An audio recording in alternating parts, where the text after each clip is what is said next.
আসসালামু আলাইকুম ওয়া রাহমাতুল্লাহি ওয়া বারাকাতুহু। আলহামদুলিল্লাহি রাব্বিল আলামিন ওয়াস সালাতু ওয়াস সালামু আলা রাসূলিল কারীম ওয়া আলা আলিহি ওয়া সাহবিহি আজমাইন। আজকে দার্সের প্রসঙ্গ হলো আল্লাহর ওয়াস্তে ভালোবাসা। গত দার্সে আমরা জেনেছিলাম এবং শিখেছিলাম যে আল্লাহর ওয়াস্তে কোনো বন্ধু, আল্লাহর ওয়াস্তে কোনো ভাই কে সাক্ষাৎ করতে যাওয়ার মর্যাদা মাহাত্ম্য। আজকে শুধু আল্লাহর ওয়াস্তে ভালোবাসা রাখার কি মাহাত্ম্য, কি মর্যাদা, সেই বিষয়ে আমরা কিছু হাদিস থেকে দার্স শুনব। মহান আল্লাহ বলছেন, মুহাম্মাদুর রাসূলুল্লাহি ওয়াল্লাযীনা মাআহু আশিদ্দাউ আলাল কুফফারি রুহামাউ বাইনাহুম। মুহাম্মাদুর রাসূলুল্লাহ সাল্লাল্লাহু আলাইহি ওয়াসাল্লাম, তার সাথে মুসলিমদের, মুমিনদের মহব্বত কেমন ছিল। একথা আমরা জানি যে সাহাবায়ে কিরাম কি পরিমাণে আল্লাহ রাসূল সাল্লাল্লাহু আলাইহি ওয়াসাল্লামকে ভালোবাসতেন এবং তারা কি পরিমাণে সঙ্গী হিসাবে তার সাথে সাথে থাকতেন। রুহামাউ বাইনাহুম, আশিদ্দা আলাল কুফফার, কাফেরদের প্রতি কঠোর, কিন্তু মুমিনদের প্রতি তারা ছিলেন খুবই দয়াশীল, দয়ার্দ্র। আল্লাহ তাআলা বলছেন, ওয়াল্লাযীনা তাবাওয়াউদ দারা ওয়াল ঈমানা মিন ক্বাবলিহিম ইউহিব্বুনা মান হাজারা ইলাইহিম। যারা মুহাজিরদের আগমনের পূর্বে যারা এই নগরী অর্থাৎ মদিনাতে বসবাস করত, আনসাররা বিশ্বাস স্থাপন করেছে, মানে ঈমান আনয়ন করেছে, তারা মুহাজিরদেরকে ভালোবাসে। মুহাজিরদেরকে ভালো না বাসলে, তারা জায়গা না দিলে আজ ইসলামের গৌরব ফিরে আসতো না, বা ইসলামের যে ইসলামী রাষ্ট্র কায়েম হতো না। আনসাররা সহযোগিতা করলেন, এমনকি এত সহযোগিতা করলেন যে যার একাধিক স্ত্রী ছিল তালাক দিয়ে তার ভাইয়ের সঙ্গে, মুহাজির ভাইয়ের সঙ্গে বিবাহ পর্যন্ত দিয়েছেন। এই নমুনা আমরা জানি, আমরা শুনেছি। তারা মহব্বতের যে চরম উত্তম নমুনা পেশ করেছেন মুসলিম হিসাবে। আল্লাহর ওয়াস্তে মহব্বত, আল্লাহর ওয়াস্তে ভালোবাসার নমুনা পেশ করে গেছেন, সে সম্পর্কে আমাদের কাছে কোনো সন্দেহ নেই। এখন শুনুন কিছু মাহাত্ম্য, মর্যাদার কথা। আনাস রাদিয়াল্লাহু তাআলা আনহু বলছেন, নবী সাল্লাল্লাহু আলাইহি সাল্লাম বলছেন, সালাতুম মান কুন্না ফীহি, তিনটে জিনিস যার ভিতরে হবে, ওয়াজাদা বিহিন্না হালাওয়াতাল ঈমান, সে তার মাধ্যমে ঈমানের মিষ্টতা পাবে, ঈমানের স্বাদ পাবে। নম্বর 1, আয়াকুন আল্লাহু ওয়া রাসূলুহু আহাব্বা ইলাইহি মিম্মা সিওয়াহুমা, যে আল্লাহ ও তার রাসূল তার কাছে অন্য সবকিছু থেকে অধিক প্রিয় হবে। সব থেকে বেশি কাকে ভালোবাসবেন? আল্লাহকে, তারপর তার রাসূলকে। যদি আপনি ভালোবাসতে না পারেন, তাহলে ঈমানের মিষ্টতা আপনি অনুভব করতে পারবেন না। আর যদি আপনি দেখেন যে আপনি সব কাজে আল্লাহ এবং আল্লাহ রাসূলকে সব থেকে বেশি ভালোবাসছেন, যেখানে ভালোবাসার কম্পেয়ার হবে, একদিকে আল্লাহ এবং আল্লাহ রাসূল, অন্যদিকে আপনার অন্য কেউ, কোনো মহিলা, কোনো পুরুষ, দুনিয়া, ছেলে মেয়ে ইত্যাদি, যখন দুইজনের মাঝে ওজন হবে, ওজনে কার ভালোবাসা বেশি, কার বেশি হবে? আল্লাহ এবং আল্লাহ রাসূলের মহব্বত ওজনে বেশি হবে। যদি আপনার বেশি হয়, তাহলে আপনি এমন লোক যে আপনার মধ্যে ঈমান পরিপূর্ণ আছে এবং আপনি ঈমানের মিষ্টতা পেয়েছেন। অনেকে জিনিস খায় কিন্তু মিষ্টতা পায় না, বলে হুজুর খাচ্ছি কিন্তু কোনো স্বাদ পাই না। বলে না কেন? তার মুখ কি আছে, মুখে অরুচি আছে, কিংবা জিভে এমন কোন রোগ হয়েছে যার ফলে সে কোনো জিনিসের স্বাদ পাচ্ছে না। অনেকে নারকেলের খোসাতে চিবায়, কিন্তু নারকেলের ভিতরে যে শ্বাস আছে, সেই শ্বাসের স্বাদ অনুভব করতে পারে না। তার কারণ সে আসল জিনিস সে পৌঁছেনি। যদি আল্লাহ আল্লাহ রাসূল মহব্বতে বেশি হয়, সবচেয়ে ভালোবাসা যদি হয়, যেমন আল্লাহ তাআলা বলছেন না,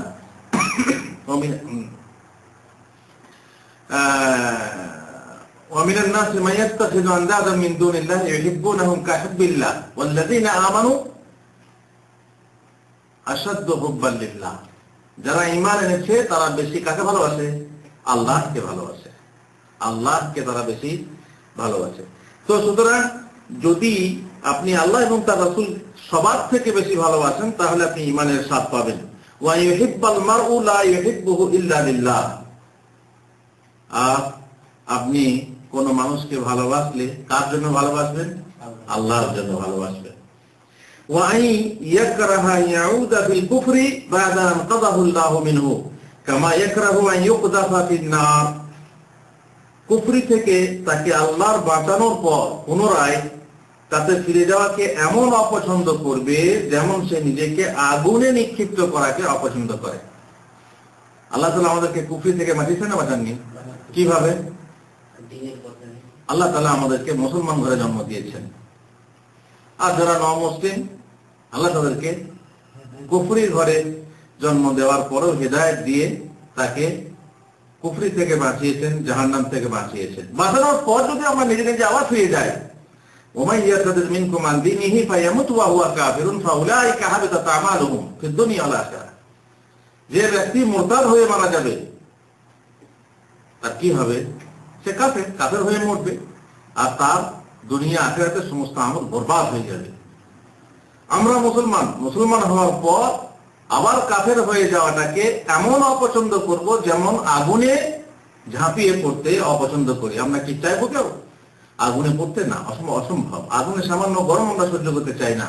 সুতরাং আগুনে পড়াকে যেমন আমরা অপছন্দ করি, তেমনি কুফরিতে ফিরে যাওয়াকে অপছন্দ করব। যদি আপনার মনে প্রাণে এইরকমই থাকে তাহলে জানতে হবে যে আপনার ঈমান তাজা এবং আপনি ঈমানের নিষ্ঠ স্বাদ পেয়েছেন। আপনি ঈমানের নিষ্ঠ স্বাদ পেয়েছেন।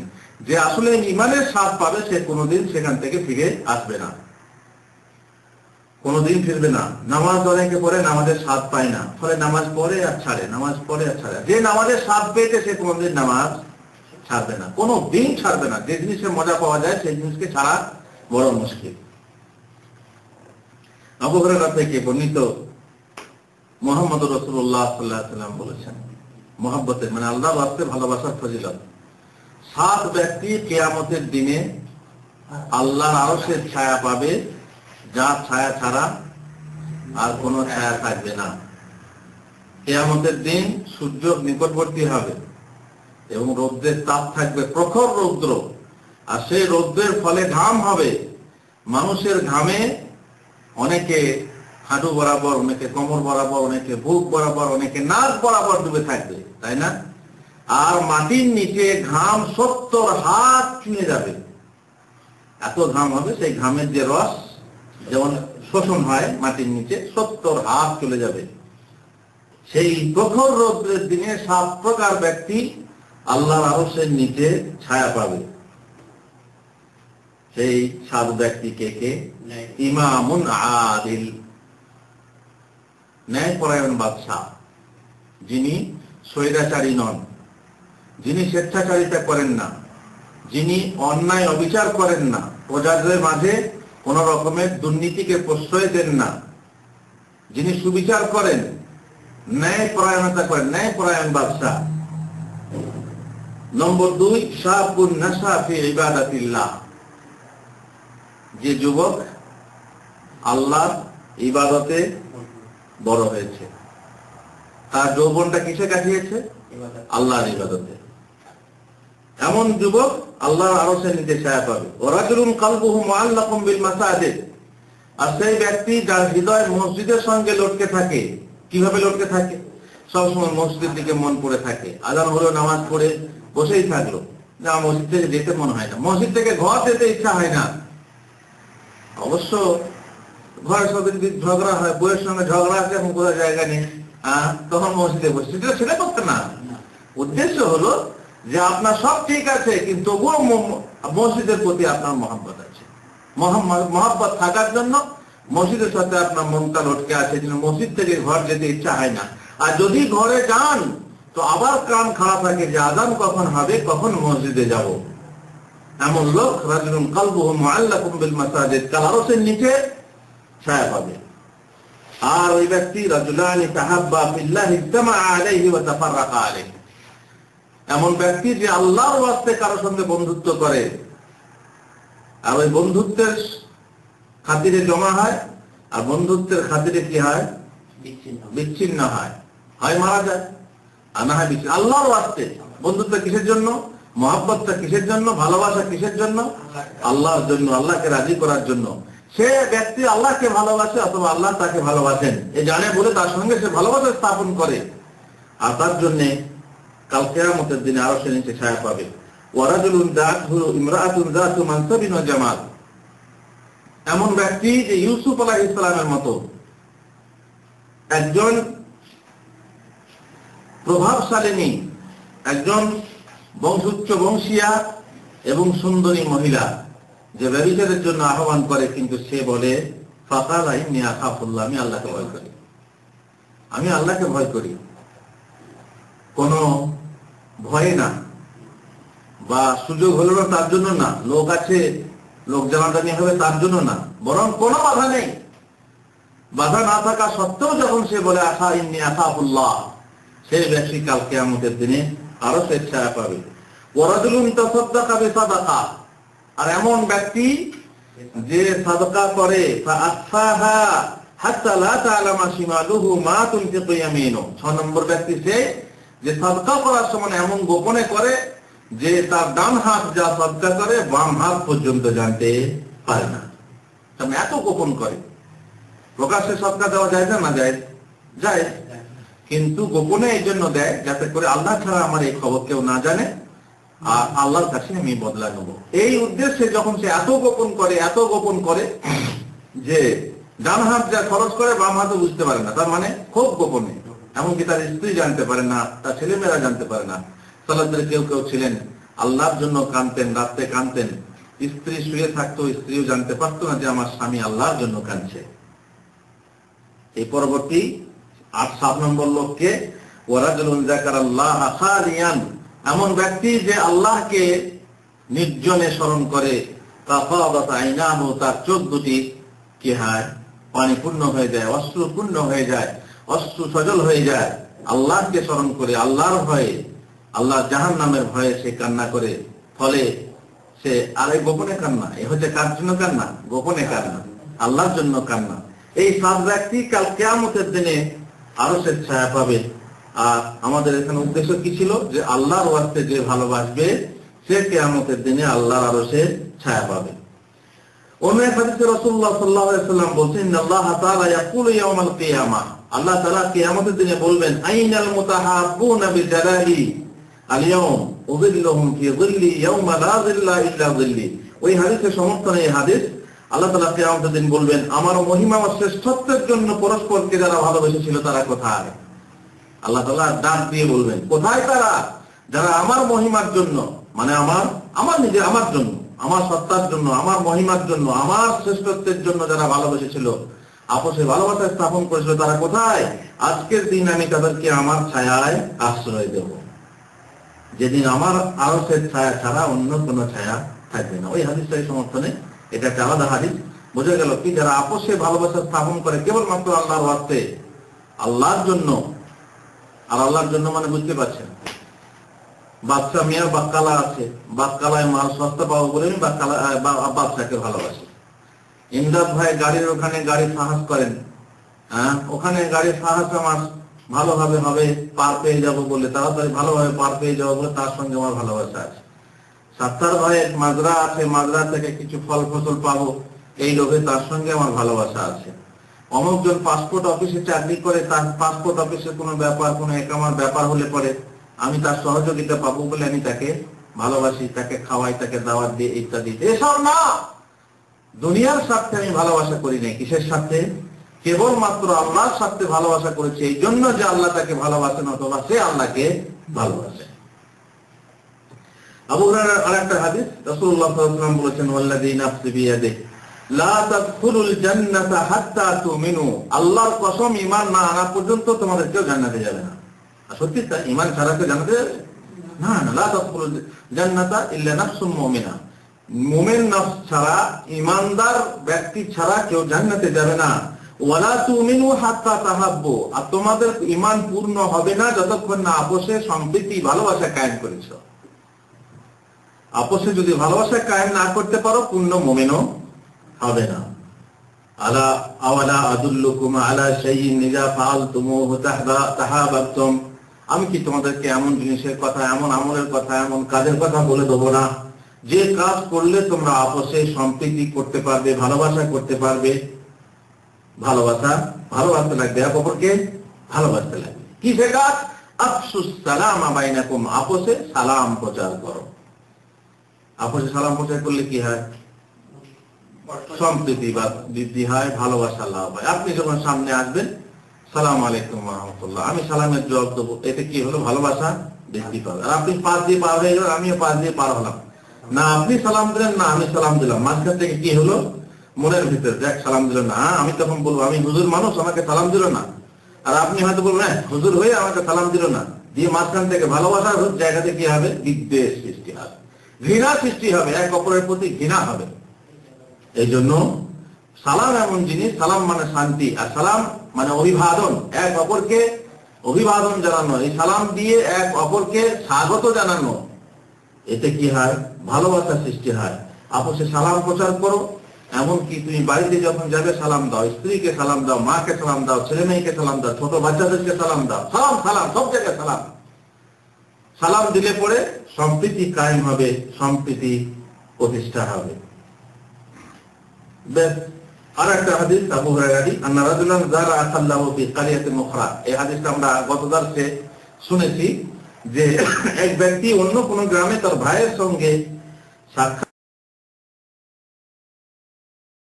করার জন্য বের হলো। ফাআরসাদাল্লাহু তাআলা আলা মাদরাজাতিহি মালাকান, আল্লাহ তাআলা তার রাস্তায় এক ফেরেশতাকে বসিয়ে দিলেন।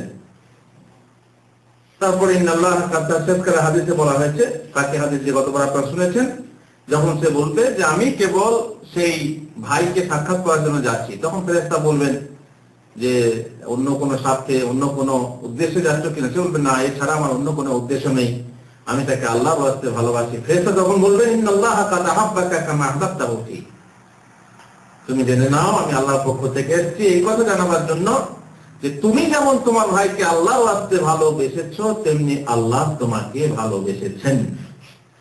ভালোবাসার বিনিময়ে ভালোবাসা, আল্লাহর পক্ষ থেকে এই খবর যে আল্লাহ তোমাকে, তুমি যেহেতু আল্লাহর ওয়াস্তে ভালোবেসেছো সেহেতু আল্লাহ তোমাকে ভালোবাসেন। বোঝা গেল কি, যদি কেউ আল্লাহর ওয়াস্তে ভালোবাসা করতে পারে তাহলে মহান আল্লাহ তাকে ভালোবাসেন। বারা ইবনে আযিবের হাদিস, নবী সাল্লাল্লাহু আলাইহি ওয়াসাল্লাম আনসারদের জন্য বলেছেন। আনসার কারা?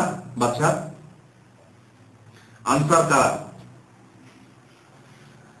শুরুতেই বললাম আনসার হলো তারা যারা মদিনাবাসী এবং মুহাজির, মক্কা থেকে যারা হিজরত করে এসেছিলেন তাদেরকে সহযোগিতা, আল্লাহ রাসূলকে সহযোগিতা, তাই আনসার। মদিনাবাসীরাই হচ্ছে আনসার। এই আনসারদের ব্যাপারে বলেছেন রাসূলুল্লাহ সাল্লাল্লাহু আলাইহি ওয়াসাল্লাম, লা ইউহিব্বুহুম ইল্লা মুমিন, এই আনসারদেরকে তারা ভালোবাসবে যারা মুমিন, মুমিন ছাড়া আনসারদেরকে ভালোবাসবে না। ওয়ালা ইউগিদুহুম ইল্লা মুনাফিক, আর মুনাফিক ছাড়া তাদেরকে কেউ বিদ্বেষ বা ঘৃণা করবে না। আনসারদেরকে যে ভালোবাসে সে মুমিন, আর যে ঘৃণা করে সে মুনাফিক। মান আহাব্বাহুম আহাব্বাহুল্লাহ, যে আনসারকে ভালোবাসবে আল্লাহ তাকে ভালোবাসবেন। ওয়া মান আবগাদাহুম আবগাদাহুল্লাহ, আর যে আনসারকে ঘৃণা করবে আল্লাহ তাকে ঘৃণা করবেন। বুখারী মুসলিমের হাদিস। তারপর মুআযের হাদিস বলছেন, তিনি রাসূলুল্লাহ সাল্লাল্লাহু আলাইহি ওয়াসাল্লাম থেকে শুনেছি, ইয়াকুল ক্বাল আল্লাহু আযজা ওয়া জাল আল মুতাহাব্বুনা ফি জালালি লাহুম মানাবিরু মিন নূরিন ইয়াগবিতুহুমুন নাবিয়্যুনা ওয়াশ শুহাদা। কি বলেছেন? আমার মর্যাদার ওয়াস্তে যারা আপসে ভালোবাসা স্থাপন করবে, কে বলছেন? আল্লাহ তাআলা। আমার মর্যাদার ওয়াস্তে, আল্লাহর ওয়াস্তে যে ভালোবাসা স্থাপন করবে তাদের বসার জন্য হবে নূরের মিম্বর। আল্লাহু আকবার। যে সে আসন নয়, কিসের আসন হবে? নূরের আসন। আল্লাহু আকবার। যেহেতু তারা আল্লাহর ওয়াস্তে আপসে ভালোবাসা সম্প্রীতি কায়েম করেছিল, যা দেখে নবী ও শহীদগণ পর্যন্ত ঈর্ষা করবেন, হিংসা করবেন। হ্যাঁ, মানে তাদের বসার জায়গা দেখে, তাদের বসার আসন দেখে নবী এবং শহীদগণ পর্যন্ত হিংসা করবেন, ঈর্ষা করবেন, যে কেমন সুন্দর জায়গা পেয়েছে, ওই জায়গা যদি আমরা পেতাম। কেমন বড় মর্যাদা যারা আল্লাহর ওয়াস্তে ভালোবাসা করে। আবু ইদ্রিস খাওলানি বলছেন, দাখালতু মসজিদা দিমাশক, আমি দিমাশকের মসজিদে প্রবেশ করে এক যুবককে দেখতে পেলাম, তার সামনে দাঁতগুলি খুবই চকচকে এবং তার সঙ্গে কিছু লোকও বসে রয়েছে। যখন তারা কোনো বিষয়ে মতভেদ করছে তখন সিদ্ধান্তের জন্য তার দিকে রুজু করছে এবং তার মত গ্রহণ করছে। তার মানে ওস্তাদ মানুষ। সুতরাং আমি তার সম্পর্কে জিজ্ঞাসা করলাম যে ইনি কে। আমাকে বলা হলো ইনি হলেন মুআয ইবনে জাবাল, সাহাবী মুআয ইবনে জাবাল। অতঃপর আগামীকাল আমি আগে ভাগে মসজিদে গেলাম,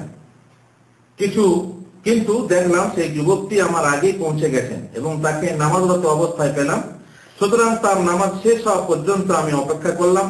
অতঃপর আমি তার সামনে এসে তাকে সালাম দিলাম। তারপর বললাম, আল্লাহর কসম আমি আপনাকে আল্লাহর ওয়াস্তে ভালোবাসি। কি বললাম? সালাম দাঁড়া তোমরা বলবো আল্লাহি ইন্নী লা উহিব্বুকা ফিল্লাহ আও উহিব্বুকা লিল্লাহ, আমি আপনাকে আল্লাহর ওয়াস্তে ভালোবাসি। তখন তিনি বললেন, আল্লাহ মানে আল্লাহর কসম তুমি আমাকে ভালোবাসো?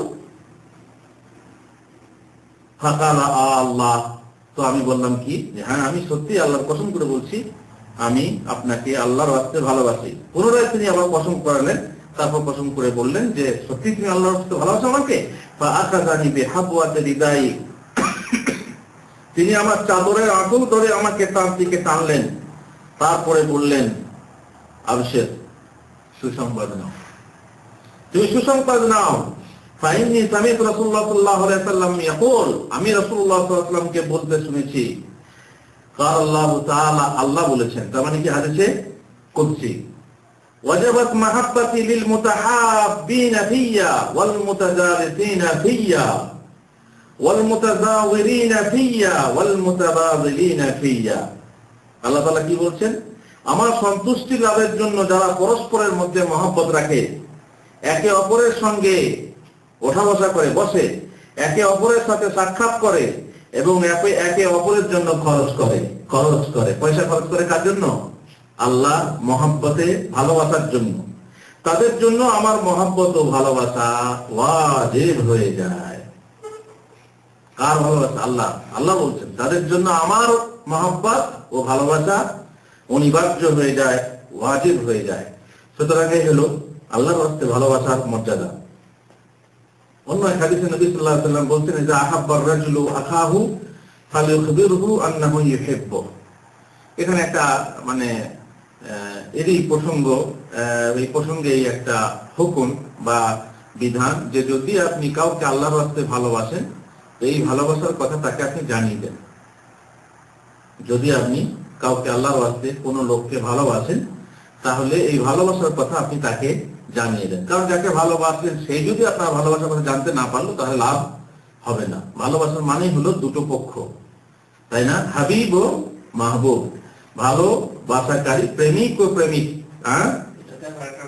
কিন্তু মহিলা হলে মহিলার কথা না, পুরুষ আর পুরুষ যদি হয় তাহলে পরে তাকে জানিয়ে দেবে, ভাই আমি তোমাকে আল্লাহর ওয়াস্তে ভালোবাসি।